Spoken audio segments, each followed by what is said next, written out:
And we're back with part two of this ghost story. We recorded this, has it been 1 week or two since we last spoke? I think it's been about one, maybe 1.5. Yeah, PassThePi just came to me and's like, oh, I have this extra story that I want to tell you that actually sounded a lot more interesting than the other stories, which were just shitting around about New Jersey. And no offense, those are going in the video too. But this one sounds really interesting, and without any further delay, I'm going to turn it over to you again. Yeah. So after we finished the call, I was sitting there. I was like, I wish I had a. Oh crap! I do have a better story.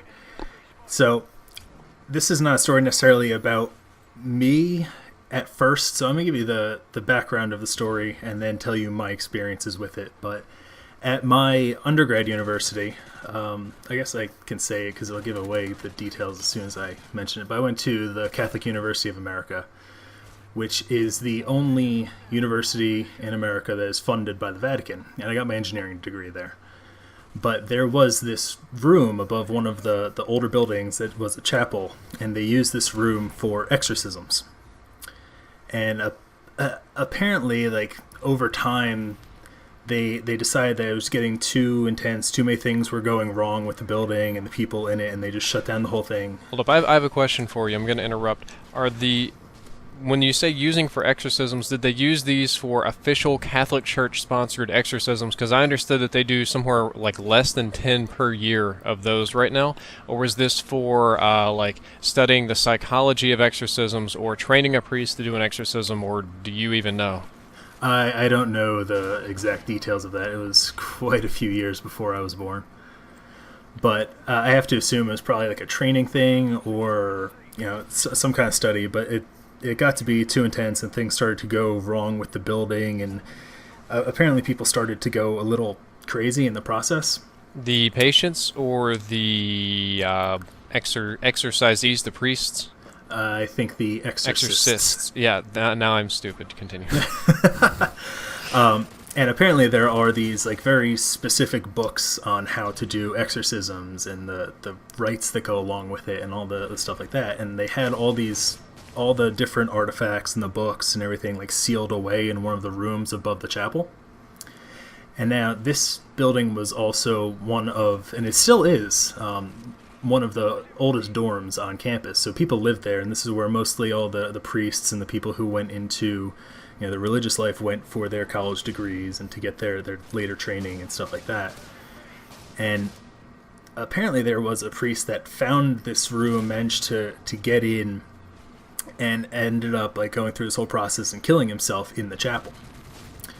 And the whole thing is, you can, if you go in at whatever time it was that he hung himself, you can actually hear prayers being done in Latin and people conversing, but there's never anyone around. And one of my friends actually had the misfortune of living in this dorm, just because he missed out on all the lottery and stuff like that. But randomly his lights would go on and you could hear conversations happening and there would be no one around. And he woke up more nights than he slept, I think, having these visions of people, doing just brutal things. And I'm assuming he was aware of the history of the building. I think he brought it to my attention because he looked it up afterwards. I don't know if he knew at the time of getting in there. Okay. But he did some investigation and managed to bring up one of the old blueprints from when it was, it's public records, you can find them anywhere, but he went hunting and found it. And he went and he found the old blueprints and apparently found this old staircase that was supposed to be there, but he found like a whole sealed up wall. It was all brick and there was, tons of stuff in front of it. So he led me to believe that he found this whole thing and he was trying to find a way in, and apparently the school told him to stop and found out and moved him to a different dorm and all that stuff. So it feels like there's some merit to the story. Well, to be fair to the school, or to take the more rational approach here, because I'm just trying to poke holes in your story as much as possible. If I were the residence director or the dean of students and I found out that one of my students claimed to be having horrible nightmares and was using blueprints to try and was he trying to dig into secret rooms, trying to alter the structure of the building, I wouldn't be very happy about that either. Yeah, it's probably. I don't know how far he got in terms of trying to get in, but he definitely was obsessed with it. And That's not obsessed with healthy. the story. No, it was bad. And there was even this one time where he's like, "All right, come over and check this out." And I went to his room. He had a single, and there was clearly no one else there. He's like, "All right, just check around, make sure there's nobody here." I'm like, "All right, what's the deal?" He goes, "Just trust me. Come here." I'm like, "All right." We go out of the door. He locks the door, and then we waited for like 10, 15 seconds. He unlocked the door, went back in, and all of his crap was just all over the room. And I don't know. He claims that it happened multiple times before. I couldn't find anyone else in there. So that sounds like something from the movie Poltergeist. Like the mom leaves the room, everything's fine. She comes back and there's pots and pans everywhere. Like everything was completely destroyed. Or Yeah, it was mostly just looked like someone just went into his closet, just tore everything off the hangers, and just threw it about the room, and like disheveled everything. It was a creepy feel because you went in there a few seconds ago and you're like, well, it's totally normal, and then you go back in and it just didn't feel right. especially because you would have heard all that stuff moving around, right? I mean, I think I would have, but I'm assuming you guys were just standing like right on the other side of the door, and he was just telling you wait, and you're like, we're in the hallway, this is awkward. What are you gonna do? Make out with me now? yeah, that's pretty much exactly the conversation, actually. But no, it was quiet. It was silent. I'm like, can you tell me what we're doing? He's like, no, we'll just go in and you'll see. I'm like, all right, fine.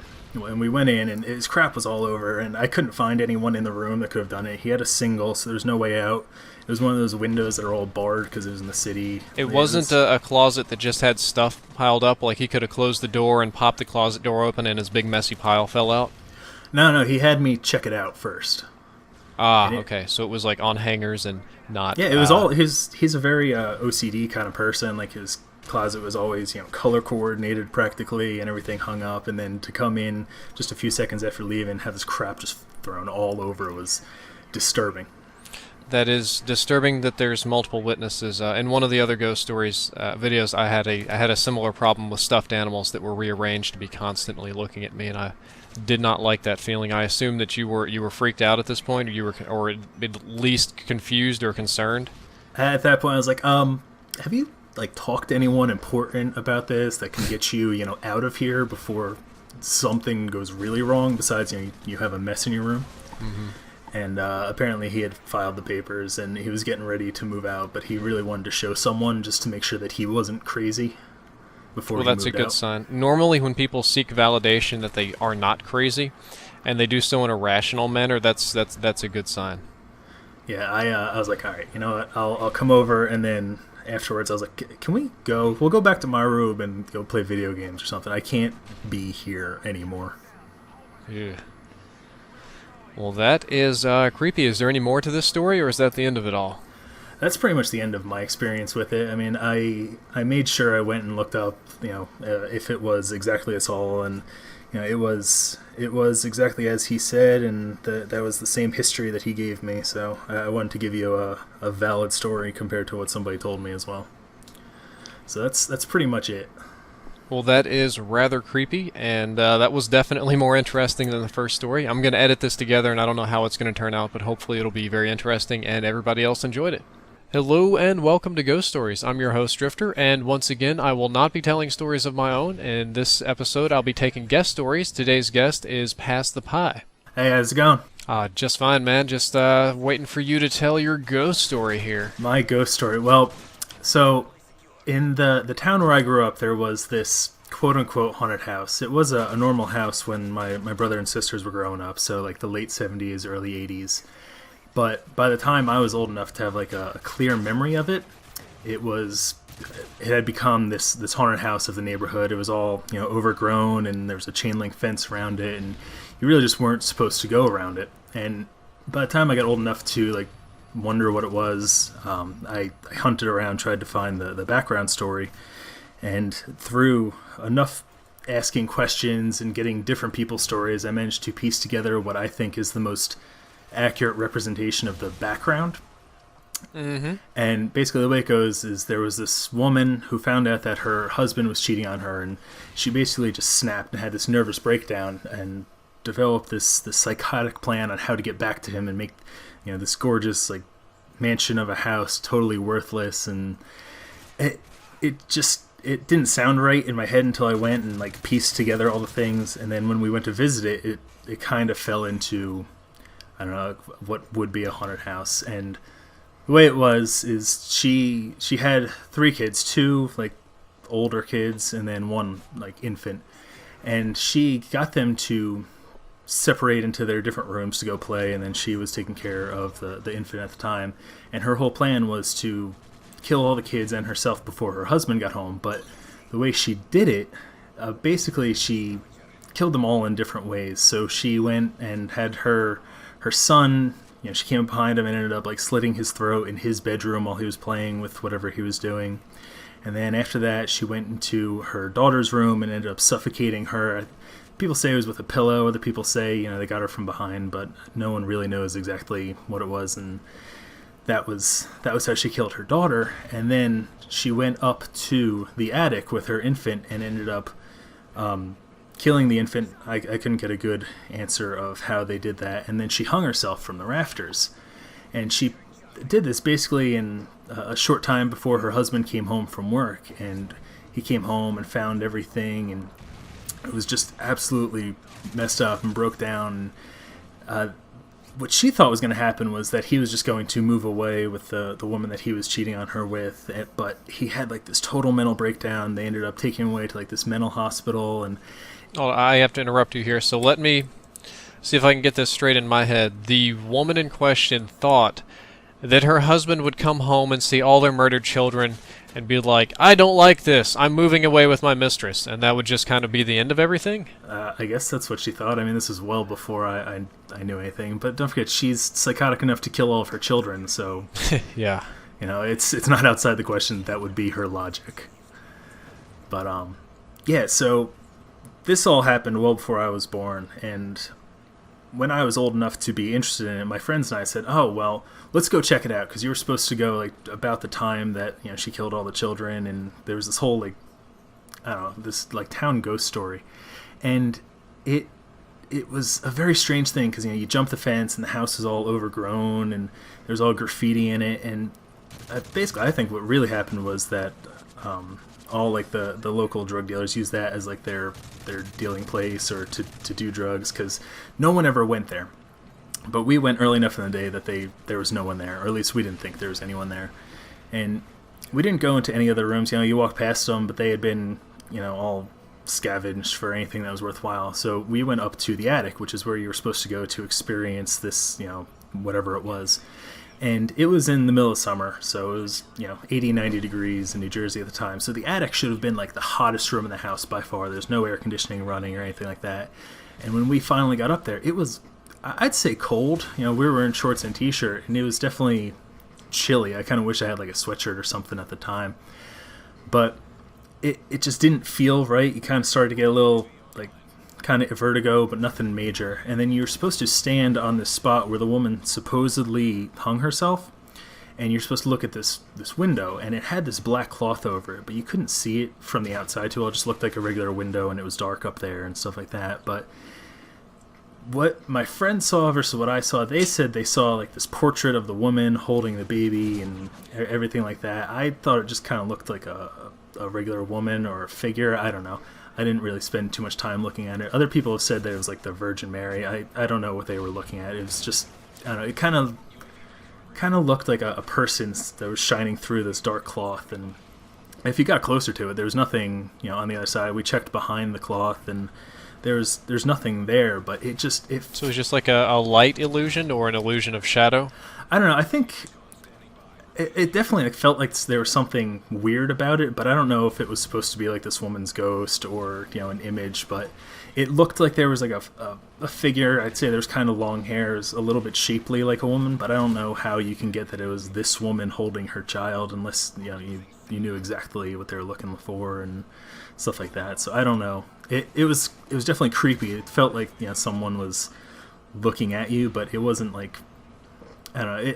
I feel like it was something that you built up in your head, and then by being in this room, it was all full of like this history that it really got to you. It just kind of really messed up.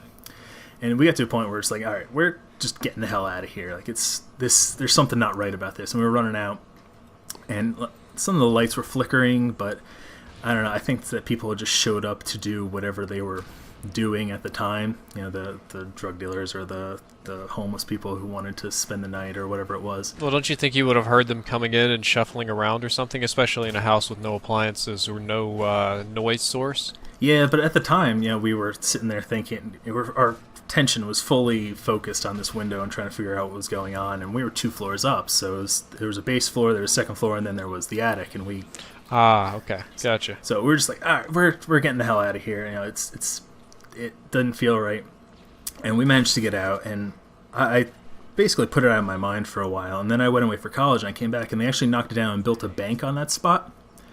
Mm-hmm. And I was like, well, this is, you know, a branch of my bank. I'll go. And as I pulled like into the parking lot to go do whatever it is I was doing, something just felt weird about it. I was like, I need to go home and find a different branch. And it just, that whole area just feels weird. Like the flowers are kind of crappy. Like they put a lot of effort into the flowers, and the grass is always dead. I don't know if that's a virtue of crappy irrigation, but that whole just area where they built it and knocked everything down is just weird.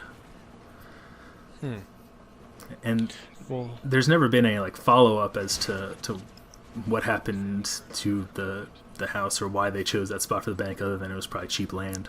Yeah, I was about to say, houses like that are exceptionally cheap. Yeah, I think that's really what happened. They just, you know, knocked it down, bought the land, and built up from there. So I don't know if it's much of a ghost story, but it was definitely like this creepy house that, you know, there's a lot of history behind that could definitely be a haunted house. I don't think anybody ever moved in afterwards, so, or if they did, it was for a very short time. All right, and do you have any other stories you'd like to add? We've got all kind of time. We got all kind of time? Well, I mean, I grew up in New Jersey, so there's all those weird New Jersey things. Have you ever heard of any of those? I've heard of the Jersey Devil. I've heard that there is some sort of godforsaken highway in New Jersey. It's like the Devil's Highway, the one that you don't drive down at night because that's where all the mobsters dump their bodies or something like that.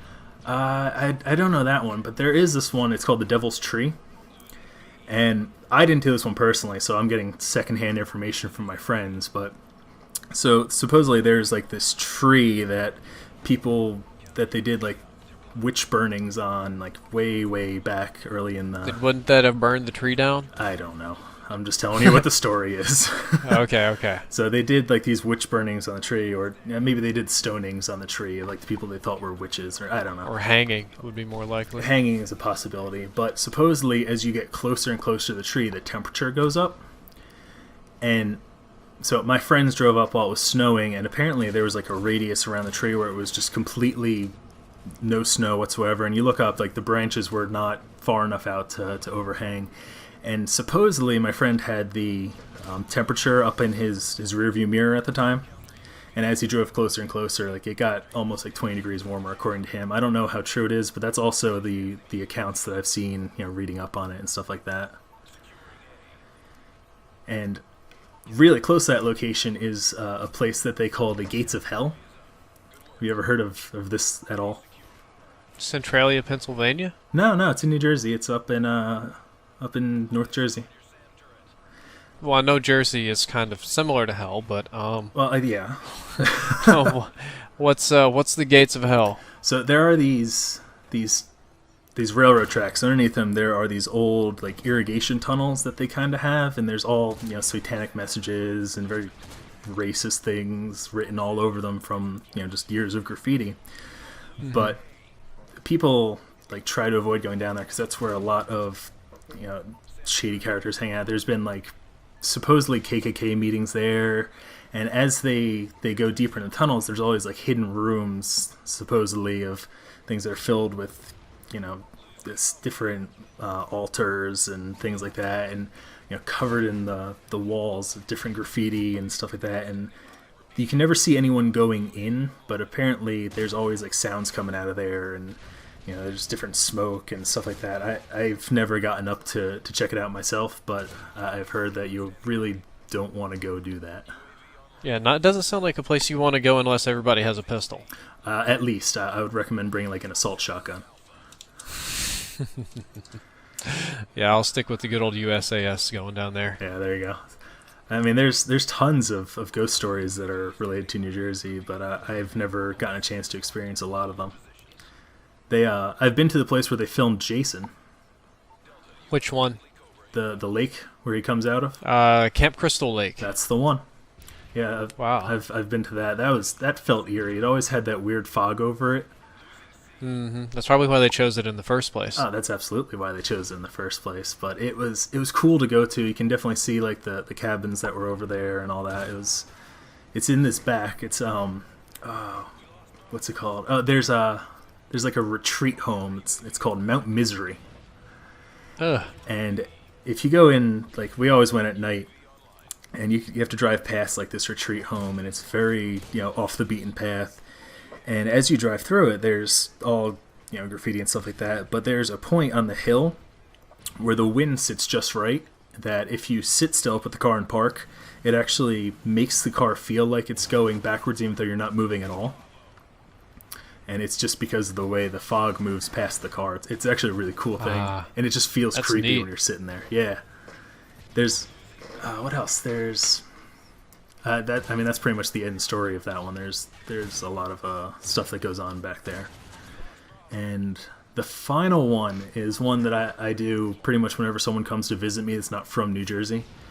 And there's this place near my hometown called Gravity Hill.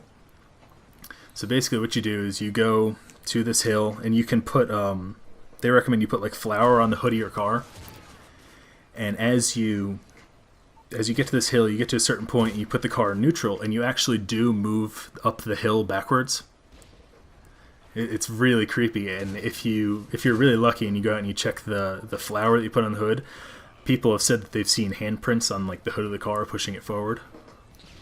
I think I've seen this before. It's that one has something to do with the slope of the hill, and the angle of the vegetation is just right to where you're actually rolling downhill. Yep. But your perception is so skewed it looks like you're rolling uphill. Yeah, that's exactly what it is. I think they did it on like Mythbusters or something like that. But Yeah. it's got this eerie feeling, and people have like apparently seen handprints on the front of their car. But I think it is just an artifact of the vegetation at the right angle. Gotcha. All right, well, it's been an interesting episode. For those of you that are interested in PassThePi, you can go check out his channel. I don't expect you'll find many more ghost stories, but you may find some commentaries hanging out over there. Yeah, I don't have too many ghost stories. They don't come to mind unless I'm asked about them.